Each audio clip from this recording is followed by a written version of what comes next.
সিলেটে হজরত শাহজালাল রহমতুল্লাহ আলাইহির মাজারের 3টি ঐতিহাসিক ধানের ডেগ সিলগালা করেছে জেলা প্রশাসন।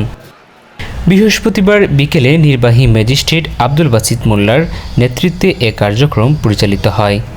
দান ব্যবস্থাপনায় স্বচ্ছতা ও জবাবদিহিতা নিশ্চিত করতে মাজারের বিভিন্ন গুরুত্বপূর্ণ স্থানে প্রশাসনের তত্ত্বাবধানে নতুন দান বক্স স্থাপন করা হয়েছে।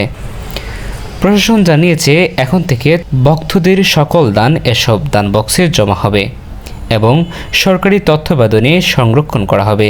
দান বক্সগুলোর নিরাপত্তায় আনসার ও পুলিশ সদস্য মোতায়েন করা হয়েছে।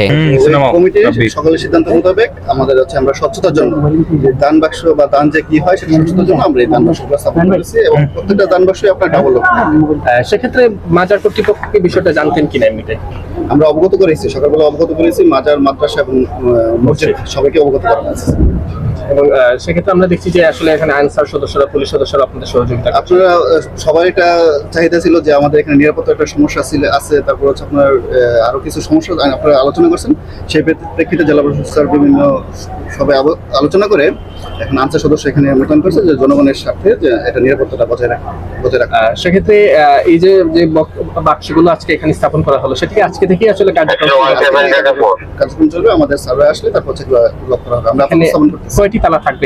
একটি ডাবল, মানে একটা মাজার কর্তৃপক্ষ, একটা জেলা প্রশাসন, এরকম কিছু নিশ্চয়ই।